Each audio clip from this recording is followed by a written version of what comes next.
کیسی بے فکری کے دن تھے، نہ آٹے کی فکر نہ دال کی، گھی سے چپڑی روٹی کھائی، پیالے میں چائے پی اور اسکول چلے گئے۔ اسکول بھی وہی غریبوں والا پیلا اسکول۔ ہاف ٹائم میں لڑکیاں کچوری سموسے کھاتی پھرتیں، ہمیں کسی سہیلی نے کھلا دیا تو ٹھیک، ورنہ کوئی غم نہیں۔ اسکول سے آ کر بہن بھائیوں کے ساتھ کھیل اور بغیر کھلونوں کے صرف کھیل، نہ گڑیا نہ برتن نہ ویڈیو گیم۔ سال کے سال عید میں بننے والا ایک جوڑا جو جی جان سے پیارا ہوتا تھا، محلے کی ہر شادی میں وہی پہنا۔ کبھی یہ سوچا ہی نہیں کہ ایک جوڑا بار بار پہننے پر کوئی کیا کہے گا۔ سالگرہ جیسے چونچلے ہوتے ہی نہیں تھے۔ اماں کو تو یہ بھی یاد نہ تھا کہ میں کس دن پیدا ہوئی۔ مہینے میں ایک مرتبہ آلو گوشت نصیب ہوتا، آلو گوشت بھی لمبا پانی، ایک بوٹی 2 آلو، ورنہ تو روز ہی پتلی ارہر کی دال اور موٹے چاول کھا کر خوش ہو گئے۔ بچپن گزر گیا، جوانی آئی تو شروع ہوئی اماں کی روک ٹوک۔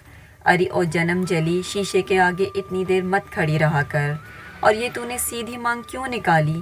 یہ تو بیاہی عورتیں نکالتی ہیں، چل آڑی مانگ نکال، 2 چٹیاں گوند۔ اماں کی تلقین تھی کہ مغرب کے وقت سے پہلے ہفتے میں ایک بار نہاؤ اور بال سوکھتے ہی تیل ڈالو۔ میرے بالوں میں اماں کو تیل ڈالنے کی اتنی جلدی ہوتی کہ ایک مرتبہ تو اماں نے میرے بالوں میں مشین کا تیل ہی ڈال دیا۔ سیدھی ہو کر بیٹھ، کمر جھک جائے گی، اور یہ سر پر دونوں ہاتھ کیوں باندھ رکھے ہیں؟ یتیم ہو گئی ہے کیا؟ کھانا کھا کر اینٹ کیوں رہی ہے؟ اور اس طرح کی کئی باتیں، مگر اماں کی بات پر کبھی رونا نہیں آتا تھا۔ اماں نے جو کہا خوشی سے سن لیا۔ اماں نے کبھی حلوہ پوری نہ کھانے دی، ان کی نظر میں یہ بیاہی عورتوں کی غذا تھی۔ میں سوچتی کتنی اچھی ہوتی ہیں یہ بیاہی عورتیں، شیشہ دیکھتی ہیں، میک اپ کرتی ہیں، سیدھی مانگ نکالتی ہیں، حلوہ پوری کھاتی ہیں۔ کاش میری بھی جلدی سے شادی ہو جائے۔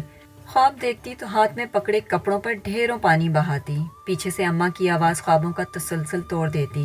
جنم جلی، قیامت کے روز ایک ایک قطرے کا حساب دینا ہوگا۔ پھر تو اماں مجھے قیامت سے اتنا ڈراتی، مجھے لگتا ابھی دروازہ بچے گا اور قیامت اندر گھس آئے گی۔ 8 جماعت پاس، گھرداری کرنے والی لڑکی میں کتنی عقل ہوتی ہے۔ نام تو میرا فاطمہ تھا، مگر اب تو مجھے اپنا نام بھی یاد نہ تھا، کیونکہ اماں تو مجھے جنم جلی پکارتی تھی۔ میرے بعد بھائی بہنوں کی لمبی قطار تھی۔ ابا کپڑے کی مل میں کام کرتا تھا، مل مزدور کے اتنے بچے، ہمارے طبقے میں وسائل کم اور بچے زیادہ ایک عام بات تھی۔ محکمہ بہبود آبادی ابا جیسے لوگوں کا کچھ نہ بگاڑ سکا۔ جب سے ہوش سنبھالا تھا، بہن بھائیوں کو پالتی آئی تھی۔ میرے گھر پہ ہر سال کی کہانی تھی، رات سوتی صبح اٹھتی تو نیا بہن یا بھائی موجود ہوتا۔ اماں کہتی پری آئی تھی، ٹوکری میں تمہارا بھائی رکھ کر دے گئی۔ اماں تم پری کو کہتی کیوں نہیں کہ اس گھر میں بہت بچے ہیں، اپنی ٹوکری کہیں اور لے جا۔ ہر سال اماں کا چھلا کرواتے کرواتے میں تنگ آ گئی تھی۔ بڑی نپی تلی زندگی تھی۔ کراچی میں رہتے ہوئے میں نے کبھی سمندر نہیں دیکھا تھا۔ کیسی حسرت تھی سمندر دیکھنے کی، گھومنے پھرنے کی، اور یہ سب شادی کے بعد ہی ممکن تھا، ورنہ اماں کی نظر میں تو کنواری لڑکی گلاب جامن ہوتی ہے جسے کوئی بھی نکل سکتا ہے۔ شادی کی فکر اماں کو تو نہ تھی، اب مجھے ہی کچھ کرنا تھا۔ کس کے ساتھ ماشکے لڑا کر شادی کروں؟ میں آس پاس نظر دوڑانے لگی، اور پھر میری نظر برابر والی شہناز خالہ کے کلو بھانجے پر ٹھہر گئی۔ کیسی محبت سے دیکھتا تھا مجھے، میں نے بھی اس کی محبت کا جواب محبت سے دیا۔ پھر تو شہناز خالہ کا کلو مجھے سلمان خان جیسا لگنے لگا۔ جب وہ پیار سے مجھے فرو پکارتا تو کیسا شہد گھل جاتا میرے کانوں میں۔ اس کی آواز کے سوا کوئی اور آواز سنائی نہ دیتی۔ شہناز خالہ کی اور ہماری چھت ساتھ ساتھ تھی۔ پہلے تو ان کا بھانجا اسلم ان کے گھر آتا جاتا تھا، مگر جب سے ہمارا چکر چلا تھا وہ ادھر ہی دھرا رہتا تھا۔ جب موقع ملتا بندر کی طرح چھت پر چڑھ جاتا۔ اس کا سیاہ رنگ دھوپ میں کیسے لشکارے مارتا۔ وہ میرے درجن بھر بہن بھائیوں کو دکان سے چیز دلاتا، اور انہی کے ہاتھ میرے لیے کلن پان والے کی دکان سے سونف خوشبو کا پان بھیجتا۔ میں کیسی خوش ہوتی پان کھا کے، بار بار آئینے میں زبان باہر نکال کر دیکھتی کہ کیسا لال ہوا ہے منہ، کتنی محبت کرتا ہے مجھ سے، جبھی تو پان سے منہ لال ہو گیا ہے۔ اپنی چوڑی دوپٹے کے پلو میں باندھ کر توڑتی، پھر پلو کھول کر دیکھتی، جتنے زیادہ ٹکڑے ہوتے محبت اتنی ہی زیادہ ہوتی۔ اس کے نام کی مہندی لگاتی، مہندی رچ کر ہاتھوں کو گلال کر دیتی۔ کیسے کیسے طریقے تھے محبت کو ناپنے کے، جو مجھ جیسی پاگل لڑکیاں اختیار کرتی، حقیقت سے بے خبر، اپنی بنائی خوابوں کی دنیا میں ہنستی مسکراتی۔ کیسی پکی محبت تھی اسلم کی، اس نے اپنی اماں کو رشتہ لے کر بھیج دیا تھا۔ اس کی اماں بات ڈال گئی تھیں۔ اماں نے کہا اپنے آدمی سے پوچھ کر جواب دوں گی۔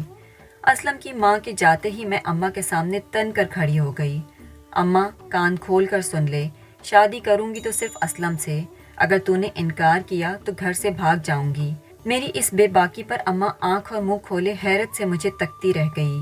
میرے اندر یہ بے باکی محبت کی وجہ سے نہ تھی، یہ تو ماحول سے فرار تھا جسے میں محبت سمجھ رہی تھی۔ پھر راتوں رات اماں نے ابا کو جانے کیا پٹی پڑھائی کہ ابا نے سادگی سے میرا نکاح اسلم سے پڑھوا کر مجھے رخصت کر دیا۔ جہیز نام کی کوئی چیز مجھے دینے کو گھر میں نہ تھی۔ اماں نے بس وقت رخصت میرے کان میں صرف اتنا کہا، اب یہاں کبھی نہ آنا۔ میں خوشی خوشی اسلم کے گھر آ گئی۔ صبح ناشتے میں حلوہ پوری کھا کر میں کیسی خوش ہوئی۔ شام میں گلابی ساٹن کا جوڑا پہن کر سجی سنوری اور مسہری پر بیٹھ گئی۔ محلے کی کنواری لڑکیاں کیسی حسرت سے مجھے دیکھ رہی تھیں۔ میں بھی خود کو کسی اور دنیا کی مخلوق سمجھ رہی تھی۔ کیسے حسین دن تھے جو پلک جھپکتے گزر گئے۔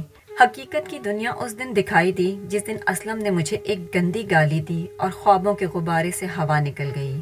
وجہ یہ تھی کہ میں نے چائے میں چینی کم ڈالی تھی۔ پھر تو گالیوں کا سلسلہ چل نکلا۔ ایجاد کرنے والوں نے ہر گالی عورت کے نام سے ایجاد کی۔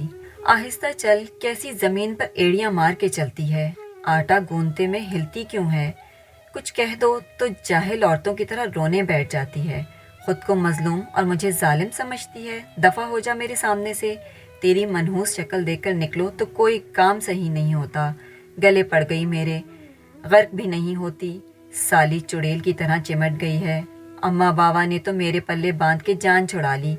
یہ تھی میری روز کی کہانی۔ سوچ سوچ کر جی کڑتا تھا، مگر یہ راستہ تو میں نے خود چنا تھا۔ اب فرار ہو کر کہاں جاتی؟ اکیلی جان تو نہ تھی، ساتھ میں 3 بچے بھی تھے۔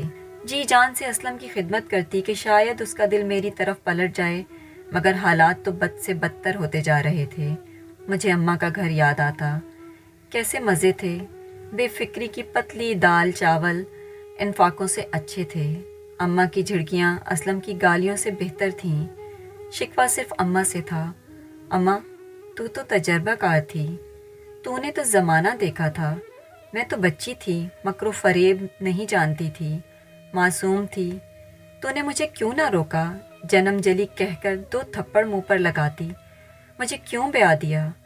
اماں میں ہنسنا بھول گئی، میری آنکھوں کے گوشے ہر وقت نم رہتے ہیں، اماں میں ہنسنے والی بات پر بھی رو پڑتی ہوں۔ ہائے میری اماں، میرے ساتھ کیسا ظلم کیا تو نے، جیتے جی جہنم میں بھیج دیا، روز جیتی ہوں روز مرتی ہوں، پل پل ذلیل ہوتی ہوں، بنا قصور گالیاں کھاتی ہوں۔ اماں بیاہی عورتوں کے کیا یہی عیش ہوتے ہیں؟